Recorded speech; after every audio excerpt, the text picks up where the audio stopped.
Shalom, nous allons étudier Daf Nun dans Masechet Psachin, en prenant du Daf Tanya, Rabbi Nathan, au sujet des quantités à partir desquelles on devait revenir pour brûler Chametz ou revenir pour brûler les Basar Kadashim à Yerushalayim. Rabbi Nathan Omer, Zevazeh Keshte Betzim, à partir de la quantité de 2 Betzim. Nous on avait vu Betsa ou Kazaït, là elle lui dit 2 Betzim, Velo ou de l'Chachamim, Chachamim n'ont pas du tout accepté son avis. Maintenant, on va nous rapporter des versets dans Zechariah qui font allusion à la fin des temps à une guerre qu'on appelle donc la guerre de Gog ou Magog. C'est marqué Vaya bayom ha'u lo ye'or yekaron vekipaon. Ce jour-là, il n'y aura plus la lumière, yekarot vekipaon. Alors yekarot, c'est quelque chose qui a de la valeur, et kipaon, c'est l'inverse, quelque chose qui justement n'en a pas. Et donc la Gemara va essayer de trouver l'explication de ce paradoxe. Ma yekaron vekipaon. Amar Rabbi Elazar, c'est une allusion au soleil qui, dans ce monde-ci, a de l'importance, mais dans le monde futur, n'en aura pas.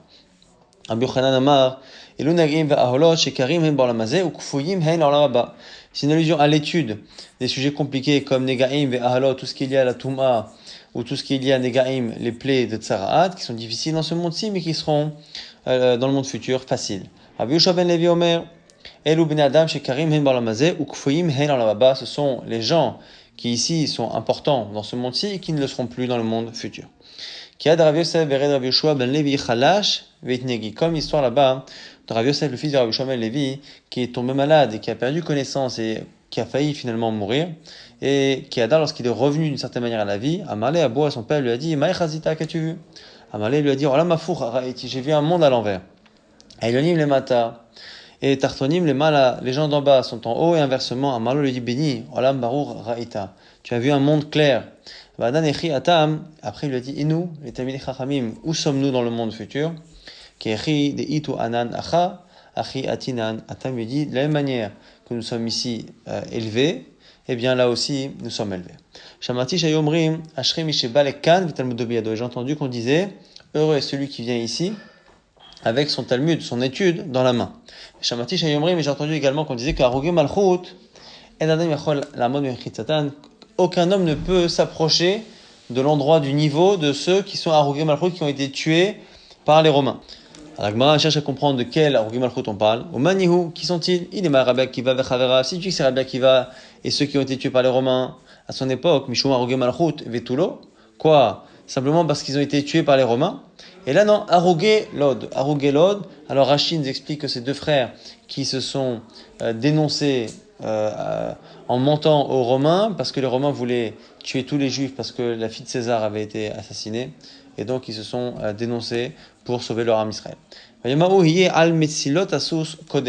marqué toujours là-bas dans Zechariah, ce jour-là, eh bien, il y aura Kodesh Hashem, la partie sainte, donc Jérusalem, essentiellement, sera jusqu'à Metzilot Assus. Metzilot Assus, Assus c'est le cheval, et Metzilot c'est une allusion, comme on le verra tout de suite, à quelque chose qui vient de Tsel. Tsel c'est l'ombre.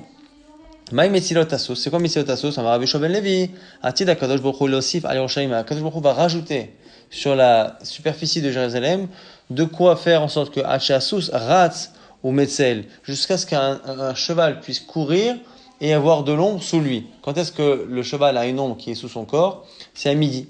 Et donc, il y aura dans la superficie de Jérusalem de quoi partir du centre et aller avec un cheval qui galope jusqu'à la mi-journée. Donc du matin jusqu'à la mi-journée, ce sera à la distance de la superficie de Jérusalem.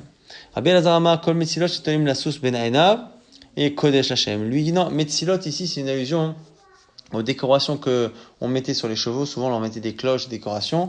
Eh bien toutes ces décorations-là seront Kodesh, seront données au Beit Hamikdash. Rabbi Yochanan Amar Kol Biza Shebozezim Israël Al-Sha'a She'asus Ratz Umetzel Yeh Kodesh Lashem. Lui dit que c'est tous les butins qu'on va récupérer des guerres et jusqu'à une distance qui revient justement encore une fois à ce qu'un cheval peut traverser jusqu'à la mi-journée. Tout ça sera donné Yeh Kodesh. Et la Gemara nous dit l'avantage de ce troisième chat, c'est que ça correspond effectivement au premier chat de Metzilot Assus, l'endroit où le cheval arrive quand l'ombre est sous lui, mais en même temps, c'est en accord avec d'autres versets de ce passage qui donne l'impression qu'on parle aussi de guerre et de butin pour l'armée Israël Bishlama, le Mandama Kol Biza Shebazo Israël. Je comprends le troisième chat qui parle de Biza, Aïnou Dirti, Vaya Sirot, bevet Hashem ki mizrakim lifnei hamizbeach. On nous dit qu'il y aura tellement de butin et de matières précieuses que même les sirotes, les endroits, les marmites qu'on va utiliser pour cuire les aliments au Beth Amikdash seront faits avec les mêmes matériaux que les mizrakim, les ustensiles dans lesquels on met le sang, c'est-à-dire l'or et l'argent. Donc on aura tellement d'or et d'argent qu'on fera même des marmites avec. Et là, les mains d'Amar Banach Tarte, Maïvaya Sirot Bevet Hashem, qui mizrakim lifnei hamizbeach, sont les deux premiers pshatim.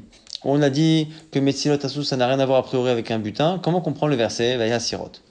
Mita Chariti Amar lui dit que ça parle d'autre chose. Atre Israël Minnave Omaïde, c'est simplement pour nous dire que le Ram Israël va s'enrichir et faire des dons. Et le verset sur Metzilot Asous parle d'autre chose. Bish le Maleman de Amar Biza. Encore une fois, là, m'a dit, je comprends le troisième chat avec le verset suivant. Il nous dit il n'y aura plus de Kenaani. Alors Kenaani, soit ça veut dire dans la Torah un homme de la région de Kenaan, soit Kenaani, surtout à l'époque déjà où l'Am Israël habite en Kenaan. Kenaani, c'est un commerçant.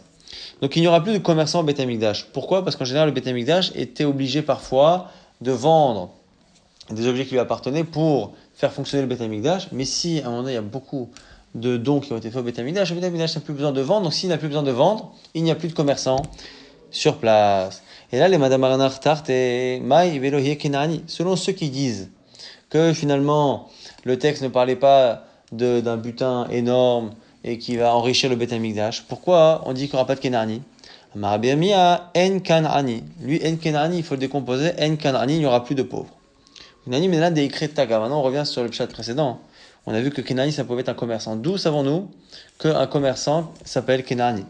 Dirti, c'est marqué au chez Yehuda, Vayar, Ishem Yehuda, Bat Ish Kenani, Ushmoshua, Vaikaha, Vaivoelea. Yehuda, lorsqu'il s'est séparé de ses frères après la vente de Yosef, est parti prendre la fille d'un Kenani qui s'appelait Shua et il a épousé la fille. Maï Kenani. C'est quoi Kenani? Il est Maï Kenani Mamashi, tu dis que c'est un homme de Kenaan. Efshar, Avraham, Veziret Yitzhak, ou Yitzhak, Veziret Yaakov, Yehuda, Azil, Venassif, c'est possible qu'Abraham fasse autant attention pour son fils qui n'épouse pas de Kénanite, que Yitzhak fasse également attention pour Yaakov, et Yehuda, lui, irait prendre une Kénanite. Et la marque Shemel Akish, Bat Gavra Tagara. C'est pour ça que Rachakish explique que c'est la fille d'un commerçant. Et d'autres sources pour montrer que Kénan, ça peut être un commerçant. Yertiv, Kenan, Beyado, Mosne, Mirma. Kenan, donc un commerçant, Beyado, Mosne, Mirma. On parle là-bas, dans Isher, là-bas d'un commerçant qui a dans ses mains des poids et des mesures falsifiés pour mentir. Et ou sinon un autre verset, Asher, Sechore Asarim. On parle là-bas d'une ville dans laquelle les gens qui font du commerce sont les dirigeants. Et comme très souvent dans ces versets-là, on répète une seconde fois. Et au lieu de dire Soharea, les commerçants, on dit Kenarnea. Donc c'est Kenanim. Et la bande Nichvade Aret sont les plus importants du pays. Donc encore une fois, c'est la preuve que Soharim et Kenanim, c'est finalement une seule et même idée. Maintenant, toujours par rapport à la paracha de Zecharia, c'est marqué à la fin, Vaya Hashem lemelech hakol haaretz. Hashem sera à ce moment-là roi sur toute la terre. Bayoma ou ce jour-là, Ihi Hashem echad ou shmo echad. Hashem sera un et son nom sera un. Alors la Gemara se pose la question, est-ce que Hashem ne sera un qu'à cette époque, et donc ça veut dire qu'il n'est pas aujourd'hui?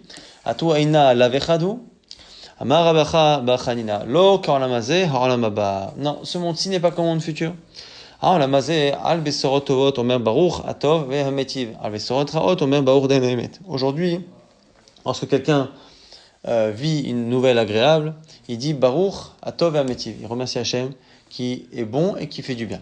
Lorsque la personne entend leur aller une mauvaise nouvelle, il est obligé d'être matzitikadin et de dire Baruch Dayan Haemet. On bénit Dieu, qu'on sait être un juge de vérité, et parce qu'on voit ça comme de la justice, de la dureté, mais on voit pas ça comme du bien. Alors la Maba à la fin des temps, Kulo Atov Hametiv. On fera la bracha de Atov Hametiv tout le temps. Ushmo Echad, maintenant le nom d'Hachem qui est un. La Gemara pose une question, Ma Echad. Atoaina. Pourquoi actuellement il ne l'est pas? Parce que ce monde-ci n'est pas comme le monde futur.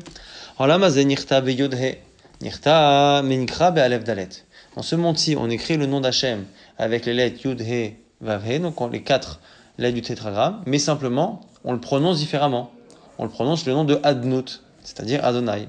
Aval Olam Haba à la fin des temps. Kulo Echad, c'est entièrement un. Nikra Beyud, Ve'nirtav, Beyud He. On l'écrira et on le lira de la même manière. La Gemara dit, ça va, Rava les Midrash avait pire qu'un Rava un jour a voulu expliquer ça en public. Amalé à Oussaba, il y a un sage qui lui a dit, certains disent que c'est Elionavi, les Alem Ktiv. Donc c'est marqué les Olam, c'est vrai. Mais les Olam, ça veut dire les Alem, il faut cacher. Par rapport à quoi? Par rapport au verset qui à l'origine nous explique qu'aujourd'hui, on se doit de lire différemment le nom de Dieu que comment on l'écrit. Eh bien, le fait que demain ça va changer, on apprend du premier verset qui nous apprend ça, qu'on a lu dans la paracha d'hier, la paracha de Shemot, que les Olam, c'est à jamais, mais les Alem, c'est-à-dire qu'il faut cacher cette chose-là. Rabbi Avina Ramé, Ktivze Shemi les Olam, Vezezichri les Dordor. Justement, c'est Rabbi Avina qui a montré la contradiction. C'est marqué, c'est mon nom, les Olam, Vezezichri, c'est la manière qu'on a de me mentionner les Dordor. Pourquoi une fois c'est marqué Shemi mon nom, une fois c'est marqué comment on me mentionne? On ne m'écrit pas comme on me prononce. Nirtavani be yudhe, on m'écrit avec les 4 lettres du yudhe vavke. Venikrani be alef dalet, mais on me prononcera avec alef dalet. Et comme c'est marqué là-bas les olam, les alem, c'est-à-dire qu'il faut cacher cette chose-là. Adon alach perek elu avrin, on prend maintenant nouveau perek, nouvelle mishnah. Makom shenagul asot melacha verbe psachim ratzot. L'endroit où on a l'habitude de faire des melachot jusqu'à Chatzot, on peut faire des melachot. Les endroits où on a l'habitude, même avant Chatzot, de ne pas faire de travail, avant Pesach, en osim. Quand quelqu'un part d'un endroit, arrive à un autre, et le minag est différent, il part d'un endroit où on est strict pour arriver à un endroit où on est moins, ou inversement, eh bien, il devra supporter la rigueur de l'endroit d'où il vient ou de l'endroit où il arrive. Et après on nous dit, il faudra comprendre en quoi c'est pas contradictoire, mais Ali Shene Adam, il ne faut pas changer le minag de l'endroit où on est pour pas faire d'histoire. Kayot c'est beau, même genre, avolir perot shveit mimakom shekalu, les makom she lokalu. On doit brûler ou en tout cas en se débarrasser, soit rendre efker, soit brûler les perot de la shveit à partir du moment où on ne les trouve plus dans les champs. Donc même ce qu'on a à la maison, c'est là qu'on a mis à de bi'our, de détruire les perot shveit. Celui qui part d'un endroit où là-bas les fruits ne sont plus disponibles dans les champs et donc il faut brûler. Il arrive dans une ville où c'est pas encore le cas, on n'a pas l'obligation de brûler. Que doit-il faire? Comme chez le kalou, le makom chez kalou, il doit brûler quoi qu'il arrive. Rabbi Yehuda Omer, tseve havelach, afata. Rabbi Yehuda dit quelque chose qu'on ne comprend pas pour l'instant, on verra la Gemara comment elle expliquera. Tseve havelecha, afata. Toi aussi va et apporte-en pour toi. On verra ce que ça veut dire. En tout cas, la Gemara revient sur l'histoire là-bas de la veille des fêtes. Maya arve psachim, pourquoi on parle que de la veille de Pesach? Afilo arve shabbatot, va yamim tovim nami. Même les veilles de Shabbat, même les veilles de Yom Tov, de Tanya c'est marqué ha'onseh melacha ba'arve Shabbat tovim tovim min mincha ol mala. Et siman bracha l'olam, celui qui travaille à partir de mincha la veille de Shabbat ou la veille de Yom Tov ne voit pas de bracha dans le travail qu'il fait. Ma répond, ata min mincha ol mala ou d'asur. Là-bas on parlait qu'à partir de mincha. Chez nous ici, par rapport à Pesach le minag, ça montre la mincha lo, c'est même un peu avant mincha. Chatzot, c'est même à partir de Chatzot. Inami, ou sinon, Atam si mamrachaou de lo chazé, aval shamutenu shamtenle, aval shamutenami, mais shamtenle, ou sinon, c'est que la différence, c'est que là-bas, on dit que celui qui fait ça ne voit pas de bracha. Ce qui gagne d'un côté, il le perdra de l'autre. Simplement, c'est pas assourd au point où on va le mettre en nidouille, on va l'exclure. Alors que dans le cas de Pessah, si c'est minag, il faudrait le mettre en nidouille. Goufa, on reprend. La braïta qu'on a citée en Sem, Melacha Barve Shabbatot, ou Barve Yamim Tovim, Mina Mincha ul Mala, Bemotzei Shabbat, Bemotzei Yom Tov, Bemotzei Yom Kippourim, ou Bechol Makom Sham Nindud Avera. On dit là-bas celui qui fait des melachot, juste avant Shabbat, juste avant Yom Tov, ou juste après Shabbat, juste après Yom Tov, juste après Yom Kippourim, et tout moment où il y a ce qu'on appelle Nindud Avera, une crainte qu'on en arrive à faire une faute, et c'est quoi Bechol Makom? Pour dire quoi? Les rabot Ta'anit Tzibour. C'est pour ajouter même le cas de Ta'anit Tzibour, un jeune, que le Tzibour fait pour que la pluie tombe. Et Noré, Siman Bracha, alors là, il ne verra pas de bracha de ce travail-là. Tanora Bana, nouvelle braïta, Yesh Zariz Veniska, Veyesh Zarir Venissad. Il y a des gens qui sont ici zélés, ça veut dire des travailleurs. Des gens qui travaillent beaucoup et qui y gagnent. D'autres qui travaillent et qui y perdent. Et pareil, pour celui qui ne fait rien, Yesh Shafel Veniskar, Veyesh Shafel Venissad. Il y a des paresseux qui y gagnent et d'autres qui y perdent. Zariz Veniskar David Koulé Shapta, Veravid Memale Shapta. C'est quoi le travailleur qui a un mérite sur son travail? C'est celui qui travaille toute la semaine et qui s'arrête un peu avant Shabbat. pour justement ne pas arriver à Shabbat en travaillant. Zariz venifsad, celui qui travaille trop et qui est perdant, David koulé shabta vavid bemale shabta. C'est celui qui travaille beaucoup toute la semaine, mais qui travaille en même temps aussi beaucoup, juste avant Shabbat. Shafel veniskar, de lo avid koulé shabta, velo avid bemale shabta. Celui qui est paresseux, mais qui gagne, c'est celui qui ne fait rien toute la semaine, mais qui ne fait rien non plus juste avant Shabbat. Celui, par contre, qui est paresseux et qui perd, Shafel venifsa, de lo avid koulé shabta, avid bemale shabta. C'est celui qui ne fait rien toute la semaine et qui se met un peu à travailler avant Shabbat. Amar Rava nous dit, justement, pour confirmer ce qu'on a vu dans la Braïta, les femmes de Mechosa, c'était un endroit assez aisé de Bavel.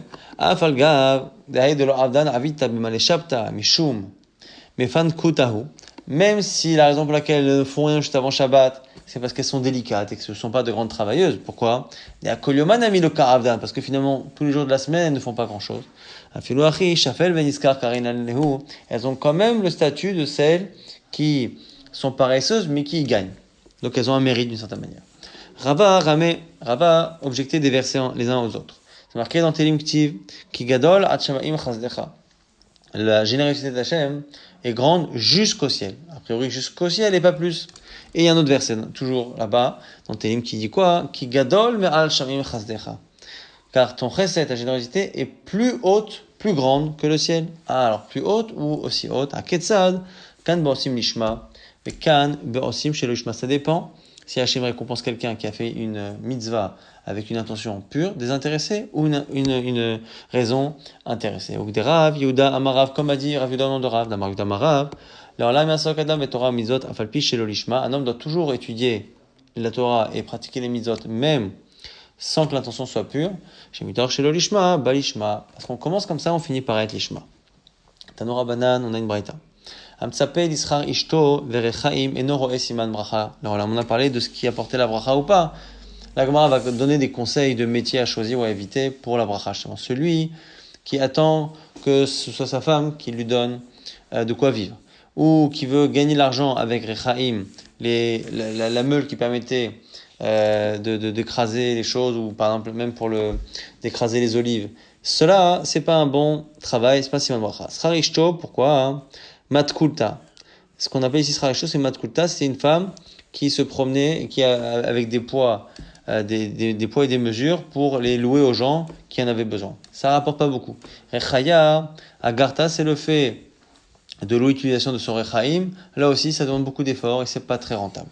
Aval Avda ou Mezavna, mais une femme par contre, qui elle travaille, et elle fait des choses, elle fabrique et après elle les vend. Au contraire, au contraire, le verset fait l'éloge de ce genre de cas, comme c'est marqué là-bas dans Michelet, dire-t-il dans Eshetraï, Sadin Asta Batimkor. Elle fait des draps, elle les fabrique, Batimkor, Hagon Natna la Kenani. Et d'ailleurs, on voit là-bas que Kenani, là-bas, dans ce verset d'ailleurs, c'est un commerçant exactement comme on a vu dans la soukia précédente. Tanora Banan, Braïta, Amistaker Bekanim, ou Bekan Kanim, Inore Bon Simracha Lorlam. Celui qui n'a pas de bracha, c'est celui aussi qui vend des Kanim. Kanim, ce sont des roseaux. Donc les roseaux qu'on achète pour faire des mechitsot, construire certaines choses avec, et kankanim, ce sont des sortes de cruches. Pourquoi? Parce que les gens vont avoir tendance à regarder, à manipuler. Comme finalement, eh bien, il y a du vide à l'intérieur, les gens, alors selon Rashi, selon certains commentaires, les gens en regardant peuvent mettre d'une certaine manière un mauvais œil qui pourrait abîmer la chose. Selon d'autres, c'est le fait de manipuler les choses qui peuvent les abîmer et poser problème. Tanora Banan, Od Braïta, Tagare, Simta, ou Megdale, Behema, Daka. Tagare, Simta, c'est celui qui vend sa marchandise, mais à un endroit qui est très visible, tout le monde le regarde. Et celui qui a du petit bétail. Et celui qui vend du bois, mais en coupant des arbres fruitiers. Et Notnim Enem, Bechelek Yafé. Et ceux qui regardent ce qu'on appelle ici Chelek Yafé, c'est que quand ils partagent avec quelqu'un, ils regardent toujours la meilleure partie, ils essaient toujours de récupérer la meilleure part. Et Nore Siman Bracha Olam, il ne verra jamais de Siman Bracha, Maïtahama, Tetahu Beinche, parce que les gens s'étonnent, les gens n'aiment pas ce genre d'attitude et du coup, ça leur réussit pas. Tanor Banan Arba Prutot Enaim Siman Bracha Olam, il y a 4 types d'argent qui n'ont pas de bracha. Srar Kodvim, l'argent de celui qui écrit des Sifrei Torah et Mzuzot. Sra Meturgemani, celui qui est payé pour traduire la dracha du Rav pendant Shabbat, Sra Yitomim, celui qui est payé pour s'occuper de l'argent des orphelins, ou Ma'ot Abaot, mais celui qui a de l'argent de marchandises qu'il fait venir depuis la mer. On verra pourquoi. La Gemara dit Mishlama Sra Metogamin Mishum Nimerzek Sra Shabbat. Celui qui traduit la dracha du Rav, je comprends pourquoi est-ce que ça ressemble à un travail de Shabbat. Ma'ot Yitomim Nami, pareil pour l'argent des Yitomim. Là, Bene Mechilaninu, ils peuvent pas réellement être capables, les orphelins sont mineurs, ils peuvent pas vraiment accepter de donner un salaire à celui qui s'occupe de leur bien. Et donc, du coup, on le donne, mais c'est un peu presque comme du vol, parce que finalement, on est obligé de payer celui qui s'occupe des biens avec l'argent des Yetomim, qui eux-mêmes ne sont pas capables de prendre ces décisions-là, donc c'est un peu gênant. Marot abad minataya, et l'argent qui vient aussi de l'étranger, pourquoi? Mishum dela kol yoma mitrarish nisa. Parce que c'est pas possible d'avoir un miracle tous les jours. Si quelqu'un a une marchandise qui passe par la mer, et à l'époque la mer c'était quelque chose de dangereux, c'est forcé qu'à un moment donné, ils finissent par perdre de l'argent. Avalsrar, Kodvi Maïtam, Alagma pose la question pour le sofer. Pourquoi? Amar Ben Levi, Esrim Barbat Aniot Yeshua Anchekneset Agdola, Akodve Sfarim Tfilim Uzot, Shelo Itashru, Sheilmalem Itashrim En Kodvim.